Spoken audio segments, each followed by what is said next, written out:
Hey, welcome to my channel. I'm Lisa. I'm a functional nutritionist with a background in chemistry and biochemistry, and I specialize in MTHFR, fatty liver, gallstones, and hypothyroid. Today, I'm going to be talking about the connection between MTHFR variations and Hashimoto's. So, MTHFR is an enzyme that converts folate into methylfolate. And the reason that this is such an important enzyme is because if it's not working properly, it can become a bottleneck for so many processes in the body. So MTHFR does a conversion called methylation, where it adds a carbon group to folate and makes it methylfolate.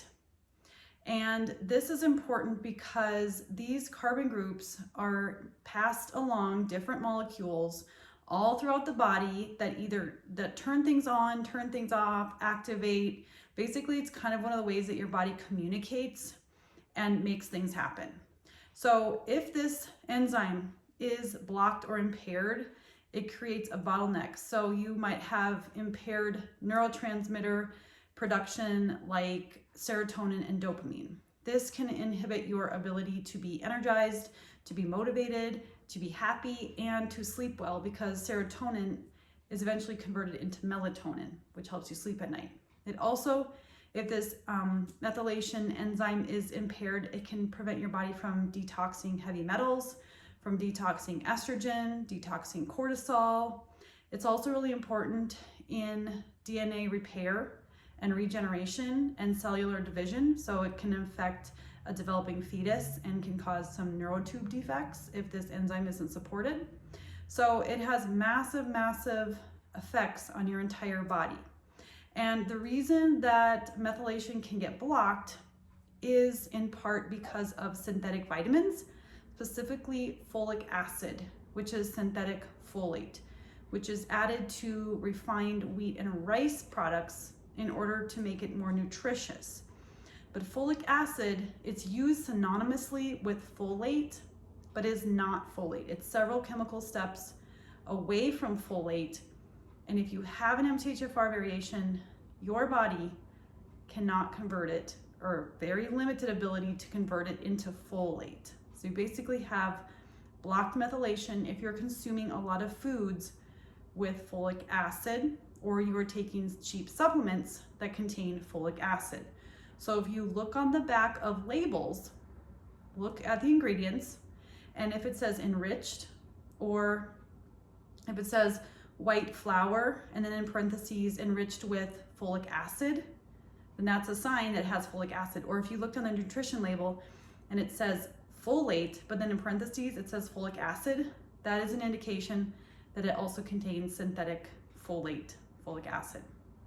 So now what happens if you have a variation? So there's two major types of variations. One is the 677 variation, or the other one is the 1298 variation. And these are called single nucleotide polymorphisms, which means that in your genetic code to create these enzymes, there was a replacement of one of the amino acids, one of the DNA components that tells your body how to make this enzyme.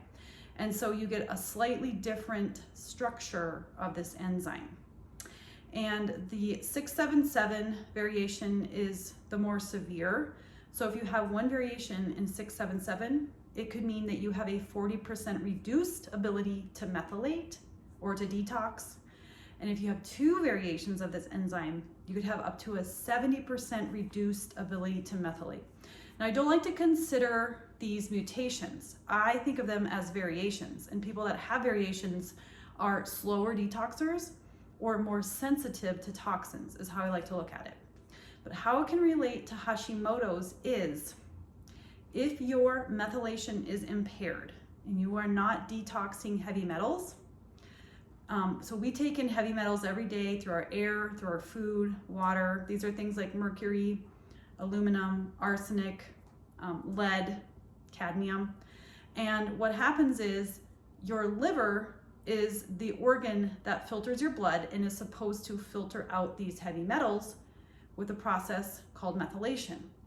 But if methylation is blocked, or you're really stressed out, which suppresses methylation, or you have a very high toxic load, then your liver might not be able to keep up with all of these heavy metals.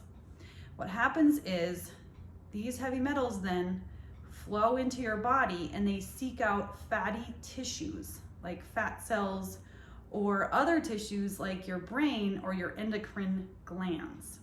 So these heavy metals can find their way into your thyroid.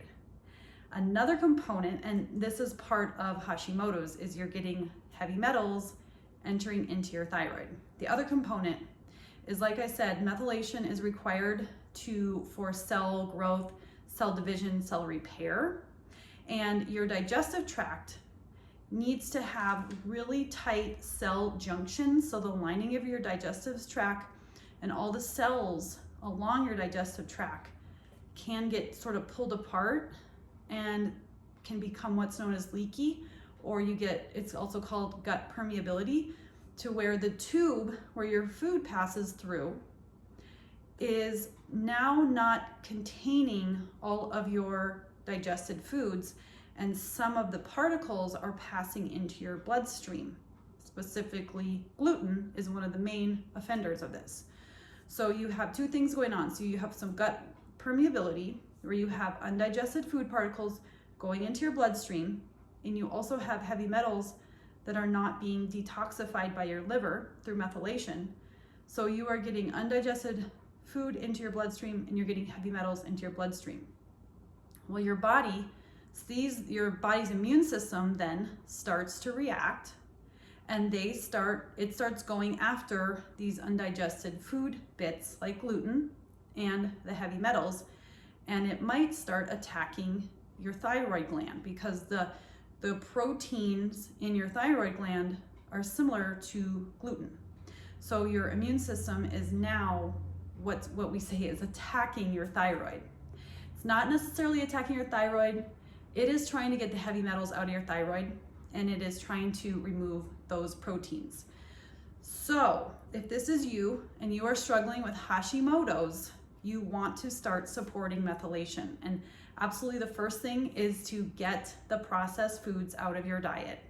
So that can be difficult because we are living in a world surrounded by processed foods, convenience foods everywhere you go. Maybe you live a fast-paced life and you rely on convenience foods. So you will need to really plan ahead and prep and switch to more root vegetables for your carbs and fruit and animal proteins. So like potatoes, sweet potatoes, all the different kinds of fruits, pair that with an animal protein for a good meal. So you're gonna really wanna get the processed foods out of your diet. And then the next thing is to start eating more foods that have vitamins that support your methylation cycle. So this would be, you wanna get the B vitamins. So that's riboflavin, folate, and B12. And additionally, you want to get this amino acid called glycine, which is found in connective tissues of animal products. So this would be found in collagen, bone broth, and gelatin, Knox gelatin or bovine gelatin. So these are important nutrients to support methylation, to support detoxification, and support a digestive system that has tight cell junctions that's not going to let food get into your bloodstream.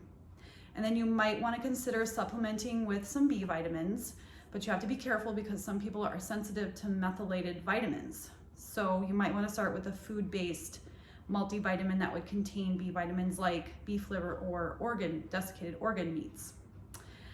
And then you might want to do a heavy metal detoxification, something that's going to go in and help your body remove toxins and heavy metals. Okay, and then you also, on a nutritional standpoint, want to support your body by eating more frequently, smaller meals, and keeping your blood sugar regulated by eating protein, fat, and fiber every time you eat, so that you have stabilized blood sugar and you don't have cortisol spikes up and down and insulin spikes up and down, that you're eating about every 3 to 4 hours, depending on your calorie needs, and you're getting enough protein to support detoxification and all the enzymes that are required for that.